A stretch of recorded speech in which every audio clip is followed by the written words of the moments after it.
Kim Taeho wiped the grease from his hands with a dirty rag. The asteroid mining station Keto 7 was dying slowly. Half the lights were broken, and the air recyclers made strange noises. Most workers had already left for better jobs on other worlds. Only the desperate ones stayed behind. Taeho was one of the desperate ones. He had been a good mechanic once, working for big companies that flew between the stars. But he had made enemies by telling the truth about unsafe ships. Now no one would hire him except for small salvage operations like this one. He counted his credits again. Half a credit. That was all he had left. Not enough for food, not enough for a ticket off this rock, not enough for anything useful. He sat on a broken crate in the station's main market area and watched other people buy and sell things he could never afford. The market was mostly empty now. A few alien traders tried to sell their goods to the remaining workers. Most of the traders looked as desperate as Taeho felt.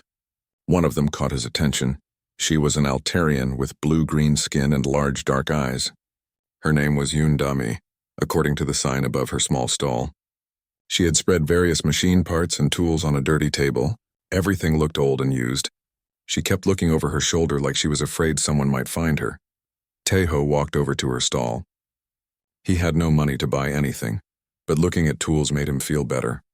Dami watched him carefully as he examined a plasma cutter that had seen better days. "You know machines," she said in accented human language. "I can tell by how you touch them." "I fix things," Taeho replied.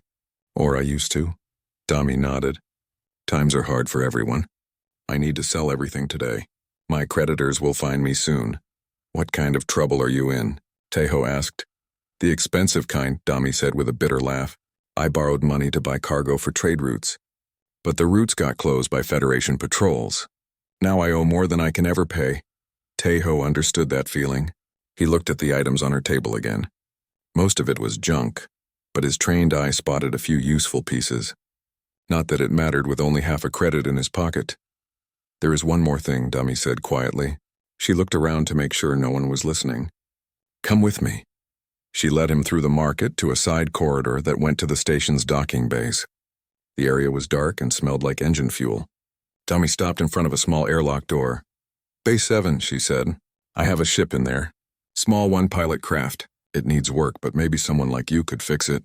Taeho raised an eyebrow. "You want to sell a ship? Why not contact the big salvage companies?" "Look at it first," Dami said. She opened the airlock. The ship inside Bay 7 was unlike anything Taeho had ever seen. It was about the size of a small fighter, but the shape was all wrong. The hull curved in ways that seemed to follow no engineering rules he knew. The metal was dark gray with strange markings carved into its surface. Parts of the ship were clearly damaged with burn marks and dents covering one side. "What kind of ship is this?" Taeho asked. "I don't know," Dami admitted. "I found it drifting in space near the Vega system. No life signs, no power. I thought maybe I could sell it for parts, but no one recognizes the design." Taeho walked around the strange craft. The more he looked at it, the more puzzled he became. The hull material looked like metal, but it had a texture he had never seen before. The damage patterns were odd too. Some of the burn marks looked like they came from weapons, but not any weapons he knew about. "The other salvagers call it alien junk," Dami continued. "They laugh when I try to sell it, but I think it might be worth something to the right person." "How much do you want for it?" Taeho asked, even though he already knew he couldn't afford it. Dami was quiet for a moment. "I need to leave this station today. My ship can barely make one more jump and I need fuel money. How much do you have?" "Half a credit," Taeho said honestly. Most people would have laughed at such a small amount, but Dami just stared at the strange ship for a long time. Finally, she turned to Taeho. "Half a credit," she said. "Take it. Are you serious?" Taeho couldn't believe what he was hearing. "I'm serious. Maybe you can figure out what it is. Maybe not. But I need that half credit more than I need this mystery." Taeho pulled out his credit chip and transferred his last bit of money to Dami. She handed him the base access codes and a small data pad with what little information she had about the ship. "Good luck," she said. "I hope it brings you better fortune than it brought me." After Dami left, Taeho stood alone with his purchase. Other salvagers had already heard about the sale. Some of them came by to laugh at him. "Half a credit for alien scrap," one of them said. Taeho finally lost his mind. "Should have bought food instead," another one added. "At least you can eat food." Taeho ignored them. He had spent years working on ships, and his instincts told him there was something special about this one. The craftsmanship was too good for it to be worthless junk. Someone had put a lot of skill and knowledge into building this vessel. He started his examination by walking around the ship again, this time looking more carefully at the details. The strange markings on the hull weren't just decorations. They looked like they meant something, like a language he didn't recognize. The metal itself was fascinating. It felt warm to the touch even though the bay was cold. Tejo found the ship's entrance on the underside. The hatch was sealed, but after some work with his tools, he managed to get it open. The inside of the ship was even stranger than the outside. The pilot's seat was clearly made for someone roughly human-sized, but the control panels were completely alien. Instead of buttons and switches, there were smooth surfaces covered with the same strange markings he had seen on the hull. Some of the surfaces glowed faintly with their own light. The ship's computer systems were completely dead. Tejo spent the rest of the day trying to find the power source. What he found confused him even more. The ship had what looked like a power core, but it was unlike any design in Federation databases. The core was a smooth black sphere surrounded by crystalline structures that pulsed with faint energy. As night fell on the asteroid station, Tejo sat in the pilot's seat of his strange new ship. He had no money, no food, and no way off the asteroid, but for the first time in months he felt hopeful. This ship was a mystery, and he had always been good at solving mysteries. He didn't know it yet, but his half-credit purchase would change everything. Not just for him, but for every living being in the galaxy. The ship held secrets that would shake the Federation to its core and reveal truths about humanity that no one suspected. But first, he had to figure out how to turn it on. 3 days had passed since Tejo bought the strange ship. He had barely slept, spending every moment studying the alien craft. The more he learned, the more questions he had. The ship's hull was made from a material that shouldn't exist. Tejo had run every test he could think of, but his scanner couldn't identify the metal. It was stronger than titanium but lighter than aluminum. When he tried to cut a small sample, his plasma torch barely scratched the surface. The power core was even more puzzling. The black sphere at the ship's center was completely smooth, with no visible way to access its interior. The crystal structures around it seemed to channel energy, but Tejo couldn't figure out how they worked. There were no wires, no circuits, nothing that looked like normal technology. Tejo had found what might be the ship's computer system. It was built into the control panels, but instead of circuit boards and processors, it used some kind of crystalline matrix. The crystals were dark now, showing no signs of life. On the third day, Tejo made his first real breakthrough. While cleaning corrosion from one of the crystal formations, he accidentally touched 2 crystals at the same time. A small spark of energy jumped between them, and suddenly a section of the control panel lit up. Symbols appeared on the smooth surface, glowing with soft blue light. They moved and changed like living things. Tejo stared at them, trying to understand what he was seeing. The symbols looked like writing, but unlike any language he had ever encountered. He carefully touched the glowing surface. The symbols responded to his touch, shifting and rearranging themselves. After some experimentation, Tejo realized he was looking at the ship's data storage system. Somehow, touching the crystals had awakened part of the computer. Tejo spent hours trying to navigate through the alien interface. Most of what he found was incomprehensible, but he managed to locate what looked like audio recordings. When he activated them, strange sounds filled the ship's cabin. The voice was definitely not human, but it had a musical quality that was almost beautiful. Tejo recorded the sounds and ran them through his universal translator. The device struggled with the unknown language, but eventually produced a rough translation. Day 47 of the final retreat, the voice said. The shadow grows stronger. We have lost contact with the homeworlds. If anyone finds this record, know that we tried to preserve what we could. The knowledge must survive even if we do not. Tejo played the recording again. The final retreat? What did that mean? He searched through more of the data files and found additional recordings. Most were too damaged to translate, but he picked up fragments of other messages. The young species are not ready, one voice said, but perhaps in time, they will understand what we have left behind. The weapon is hidden, said another. Only those who share our gift will be able to find it. Tejo was so focused on the recordings that he didn't notice the man watching him from the bay's entrance. Lee Hyunwoo had been observing the salvage operation for 2 days. He worked for Federation intelligence, though his cover identity was that of a simple parts dealer. Lee had come to Keto 7 following reports of unusual energy signatures in the area. His sensors had detected brief power surges coming from Bay 7, which was supposed to contain only scrap metal. Now he could see why. The ship inside the bay was clearly of non-Federation origin. Lee had studied every known alien design in the galaxy, but this craft was completely unfamiliar. More concerning were the energy readings he was getting from his handheld scanner. The ship was generating power using unknown technology. Lee waited until Taiho took a break before approaching the bay. He walked in casually, pretending to examine some junk parts near the entrance. "Interesting ship," Lee said, trying to sound like just another salvager. "Found anything valuable in there?" Taiho looked up from the control panel. He was tired and dirty, but his eyes were bright with excitement. "Just some old recordings," he said. "Nothing worth selling."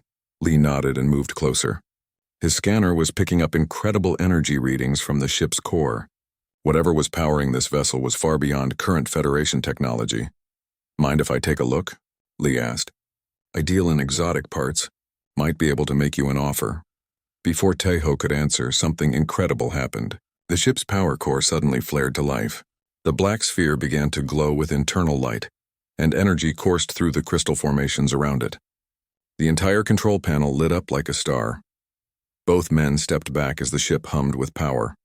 The air itself seemed to vibrate with energy.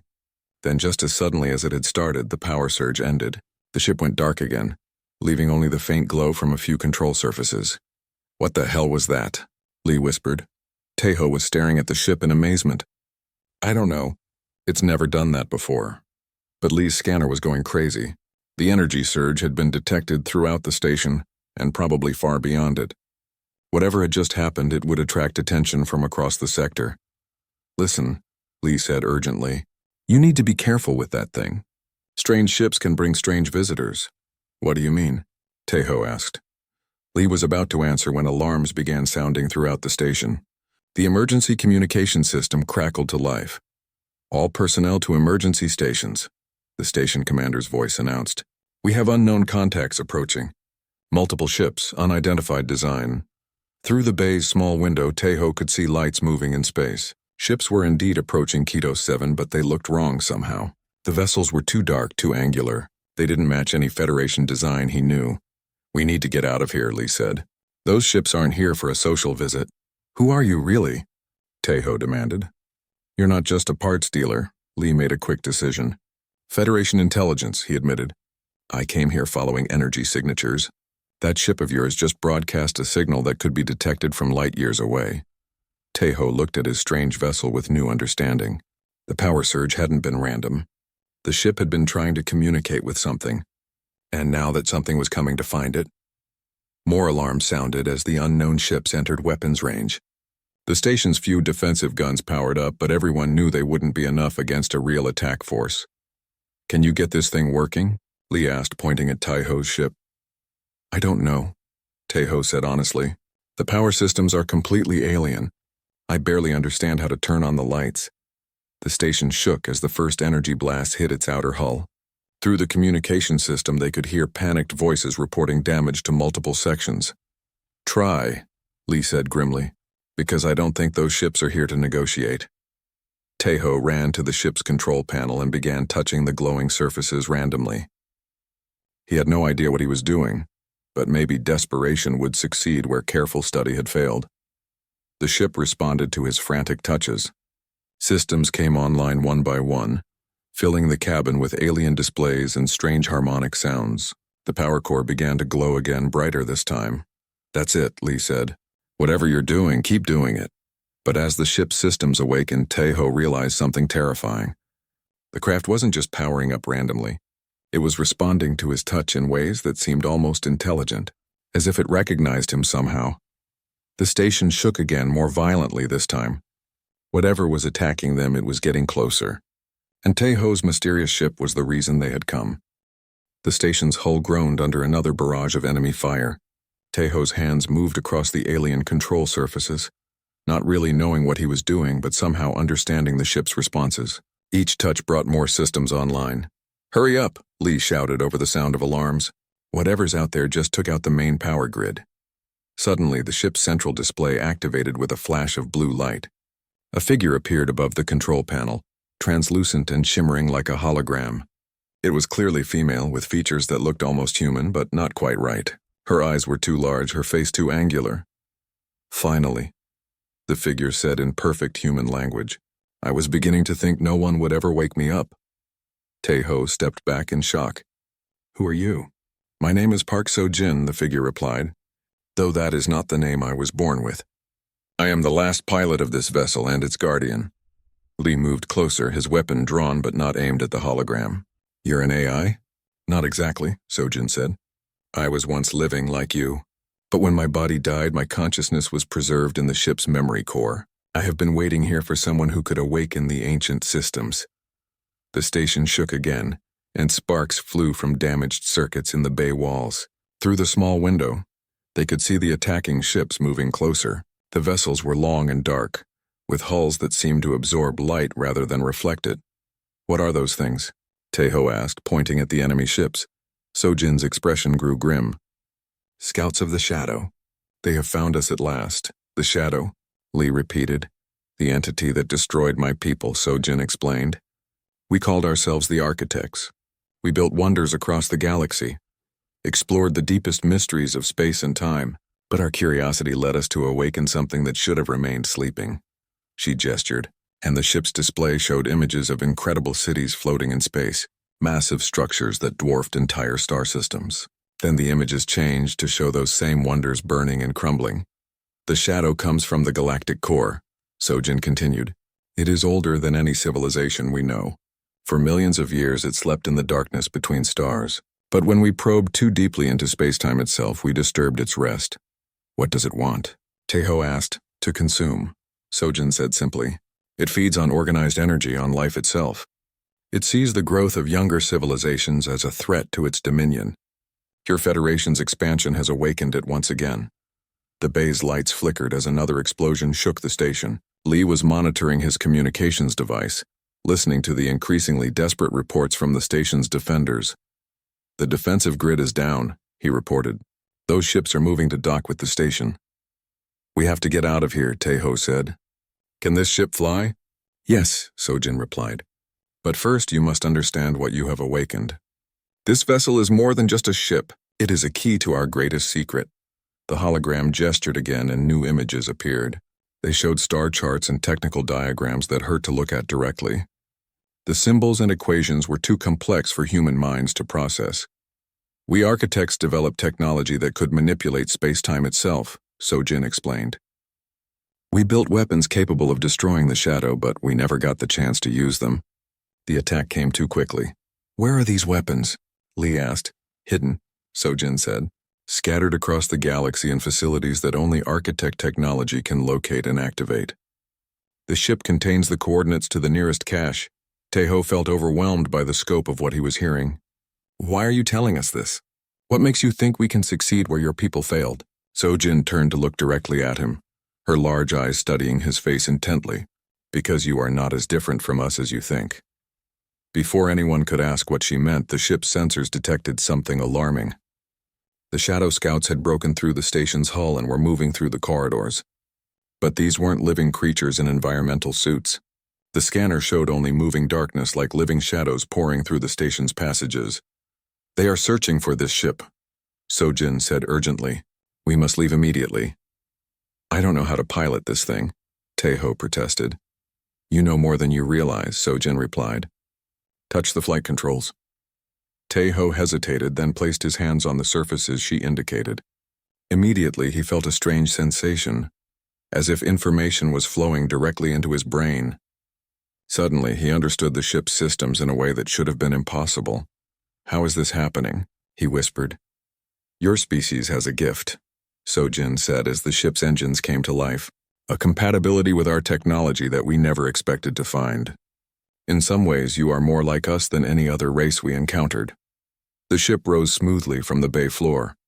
Tae-ho's hands moved across the controls with growing confidence, piloting the craft through the station's launch tube and into open space. Behind them they could see the dark shapes of shadow scouts swarming through Keto 7.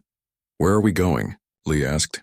"To find answers," Sojin replied, "and to discover the truth about your species that even you do not know."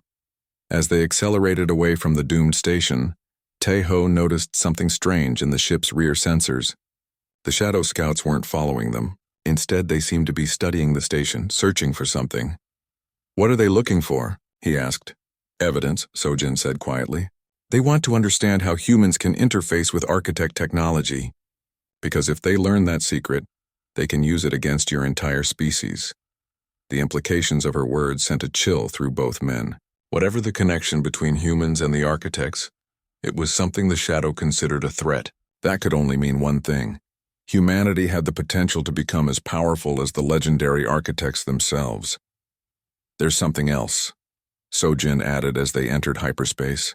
"The facility we're going to contains more than just weapons. It holds the complete genetic and cultural records of my people, including the true history of how life spread across this galaxy."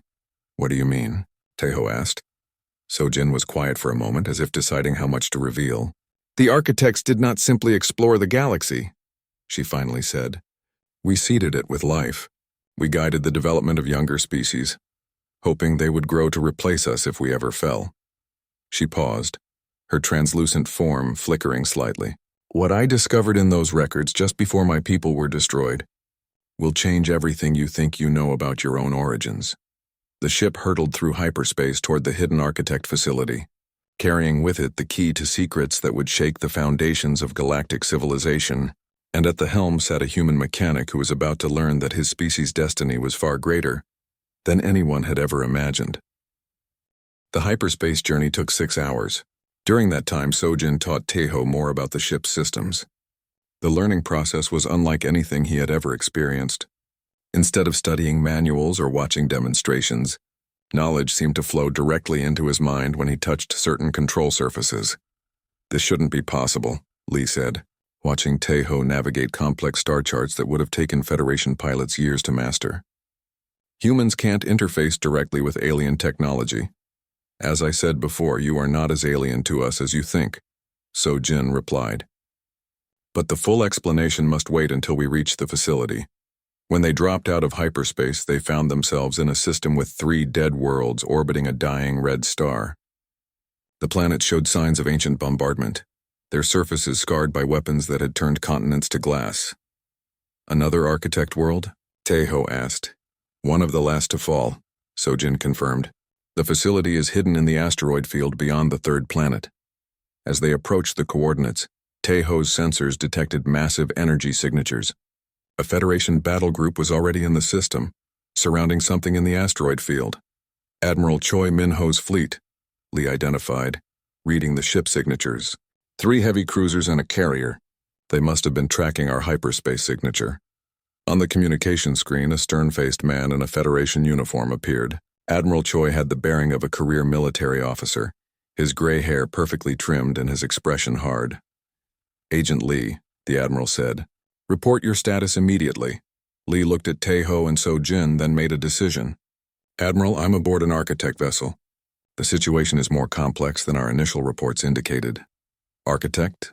Admiral Choi's expression changed to one of intense interest. "Agent Lee, you will dock with my flagship immediately. Bring the vessel and its occupants for examination." "Sir, I recommend against that course of action," Lee replied.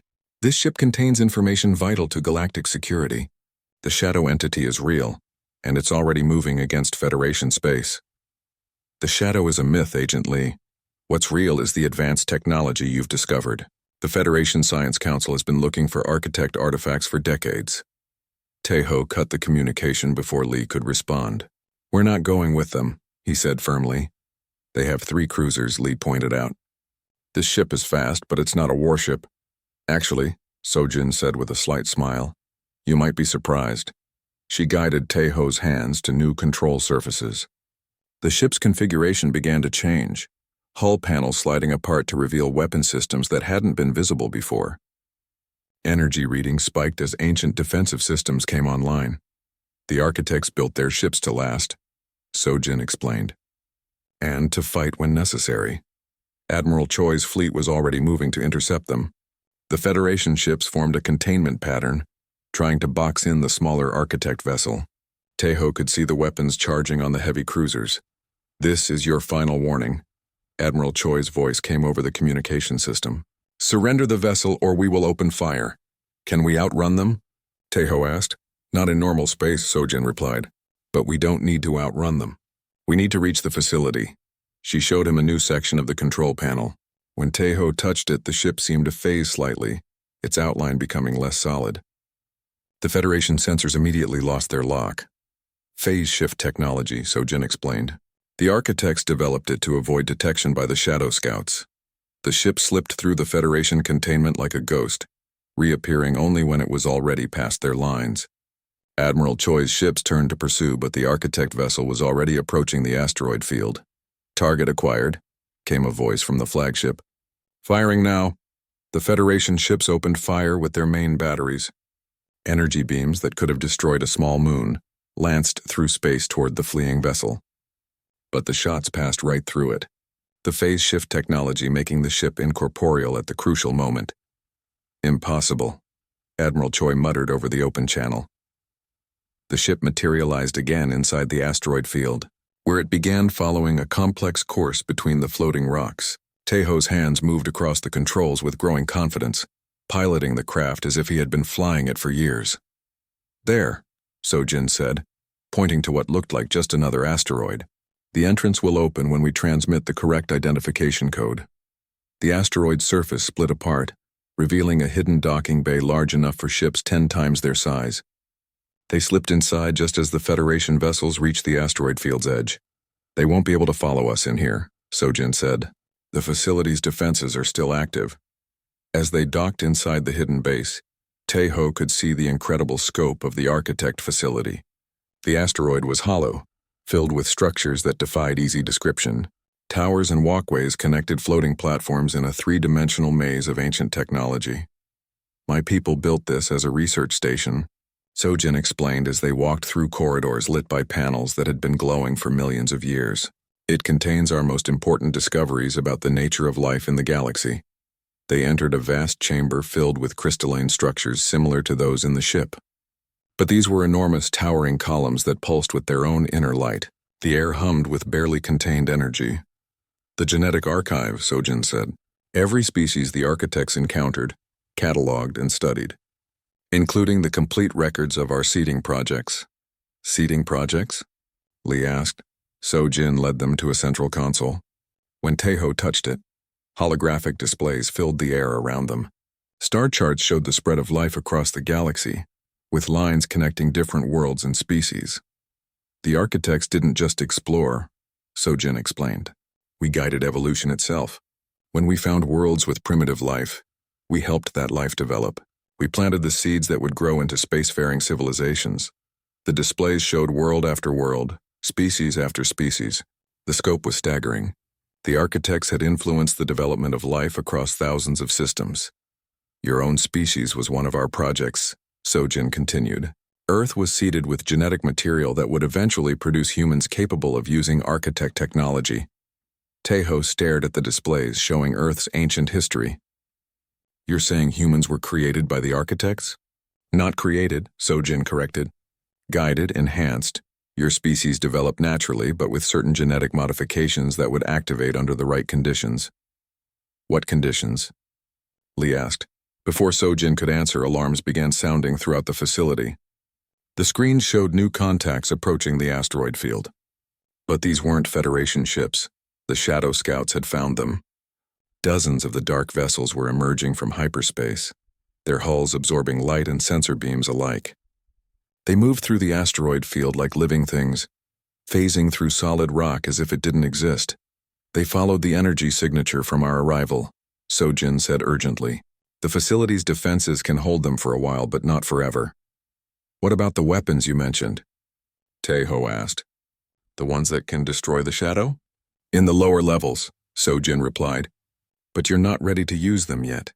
The genetic activation process takes time." "How much time?" Lee demanded. "Hours we don't have," Sojin admitted. The facility shook as the Shadow Scouts began their assault. Through the chamber's transparent walls, They could see beams of pure darkness striking the asteroid's shields. Each impact sent ripples of energy through the protective barriers. "There is another way," Sojin said reluctantly, "but it's dangerous." "What way?" Taeho asked. "I can accelerate the activation process," she explained. "Upload the genetic triggers directly into your nervous system. But the shock might kill you." The facility shook again, more violently this time. The shields were weakening under the constant assault. Soon the Shadow Scouts would break through and destroy everything the architects had left behind. "Do it," Taeho said without hesitation. "Taeho, wait," Lee protested. "You don't know what this will do to you." "If we don't try, we're all dead anyway," Taeho replied. "And so is everyone else in the galaxy," Sojin nodded grimly. "Place your hands on the central console and prepare yourself for the truth about what you really are." As Taeho touched the ancient controls, energy coursed through his body. The last secrets of the architects began to flow into his mind, along with the terrible knowledge of humanity's true origin and destiny. Pain exploded through Taeho's body as the ancient console poured energy into his nervous system.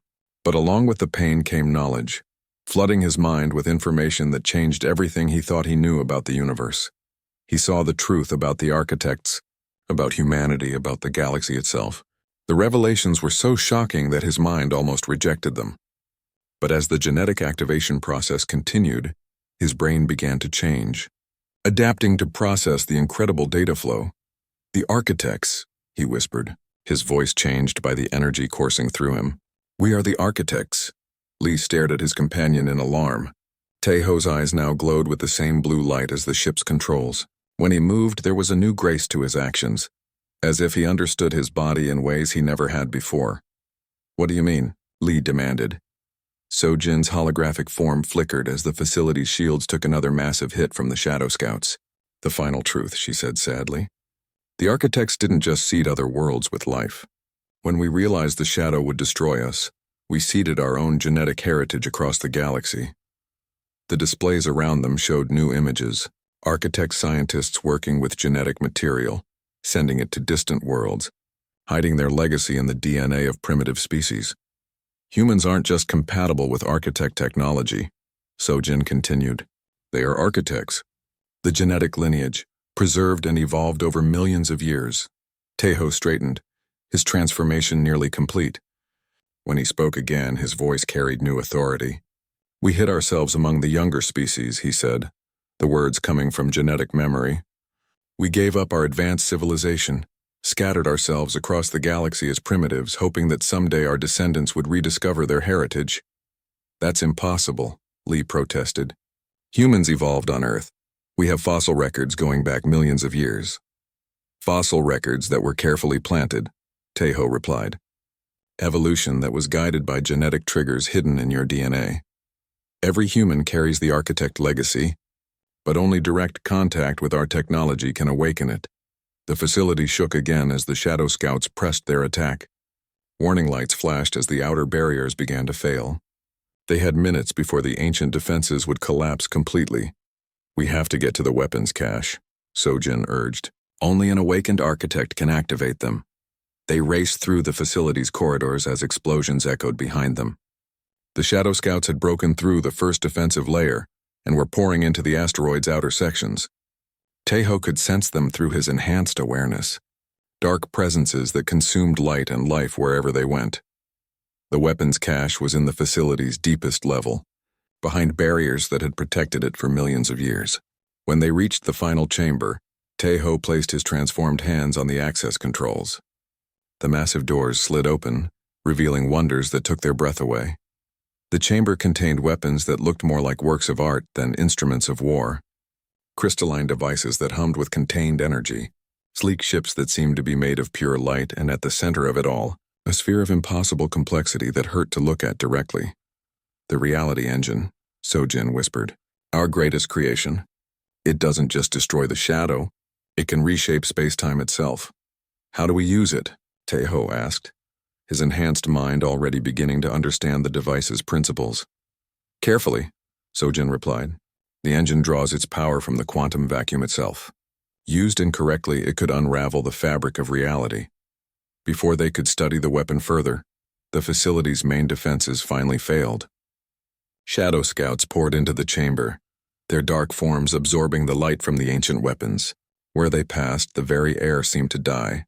Tejo stepped forward, his body now glowing with the same energy that powered the architect technology. When the first scout reached him, he raised his hand and spoke a word in the ancient language that was suddenly as familiar as his own name. Light exploded from his fingers, striking the shadow scout and causing it to dissolve into nothingness. But there were dozens more behind it, and his newly awakened powers were not enough to stop them all. "Lee," Tejo called out, "contact Admiral Choi. Tell him what we've discovered." Lee activated his communicator, transmitting on all Federation frequencies. "Admiral Choi, this is Agent Lee. The situation has changed dramatically. Humans are descended from the architects. We are the key to stopping the shadow." Admiral Choi's voice crackled through the static. "Agent Lee, that's impossible. Human evolution is well documented." "Sir, you need to listen," Lee replied urgently. "The genetic activation can be triggered in any human with the right technology. We have weapons here that can destroy the shadow, but we need support." While Lee tried to convince the Admiral, Tejo approached the reality engine. His enhanced understanding told him how to activate it, but also warned him of the incredible risk. The device could destroy the Shadow Scouts, but it might also tear a hole in space-time that would consume the entire system. "There has to be another way," he muttered, studying the weapon's crystalline structure. Sojin appeared beside him. "There is," she said quietly, "but it requires a sacrifice." "What kind of sacrifice?"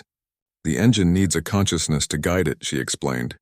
"Someone with both architect knowledge and human intuition. Someone who can show it how to target the shadow without destroying everything else." Tejo understood immediately. "You mean someone has to merge with the device?" "Yes, and that someone cannot survive the process." The Shadow Scouts were pressing closer, their dark forms beginning to drain the energy from the surrounding weapons. Soon they would reach the reality engine itself, and then all would be lost. Tejo made his decision. "I'll do it." "No," Lee said, having overheard. "There has to be another way." "There isn't time to find one," Tejo replied. He placed his hands on the reality engine's control surfaces. "Make sure Admiral Choi understands what humanity really is. Make sure our people learn to use their heritage wisely." Energy from the engine began flowing into Tejo's transformed body. His consciousness expanded, merging with the ancient weapon's vast computational matrix. Through it, he could sense every Shadow Scout in the galaxy, every dark presence that threatened the younger species. "Now," he whispered, the reality engine activated with a sound like the universe itself taking a breath. Reality rippled around the device as it rewrote the fundamental laws of physics in the local area. The Shadow Scouts simply ceased to exist, not destroyed but edited out of the quantum structure of space-time itself. The effect spread outward at faster-than-light speed, targeting every shadow presence throughout the galaxy. In moments, an enemy that had terrorized civilizations for millions of years was simply erased from existence. But the effort took everything Tejo had. As the engine completed its work, his consciousness scattered across the quantum foam, becoming one with the device that had saved the galaxy. Lee stood alone in the silent chamber, surrounded by the greatest weapons ever created and mourning the man who had given his life to use them. Sojin's holographic form flickered once and then faded away, her purpose finally complete. 6 months later, Admiral Choi stood before the Federation Council, delivering a report that would change galactic civilization forever. Behind him, holographic displays showed human colonies throughout Federation space, their populations undergoing the genetic activation process that revealed their true heritage. "The transformation is proceeding faster than our most optimistic projections," he reported. "Approximately 60% of humanity has successfully activated their architect genetics. They are helping us understand technologies that will advance our civilization by thousands of years." The council chamber buzzed with quiet conversations. Representatives from dozens of alien species struggled to accept the new reality. Humanity, once considered a minor member of the Federation, was now recognized as the inheritor of the galaxy's most advanced civilization. "What of the other human colonies?" asked the Altarian representative. "Those who have not yet undergone activation?" "They are being given the choice," Admiral Choi replied. "The process is voluntary. Some prefer to remain as they are, and that decision is being respected." "And the weapons?" inquired the Centauran delegate. "The architect technology? Under human control, Admiral Choi said firmly. The reality engine and other strategic weapons are being studied carefully. We will not repeat the architect's mistake of probing too deeply into forces we don't understand. In the depths of space, the hidden architect facility had become a shrine to Teho's sacrifice. The reality engine still hummed with power, its crystalline structure occasionally flickering with patterns that almost looked like a human face. The galaxy was safe from the shadow, but it was also forever changed. Humanity had discovered its true nature and taken its place as the inheritors of an ancient legacy. The question now was whether they would use that inheritance wisely, or whether power would corrupt them as it had so many civilizations before. Only time would tell if the galaxy's new guardians would prove worthy of the trust that a simple mechanic had placed in them when he paid half a credit for a ship that changed everything.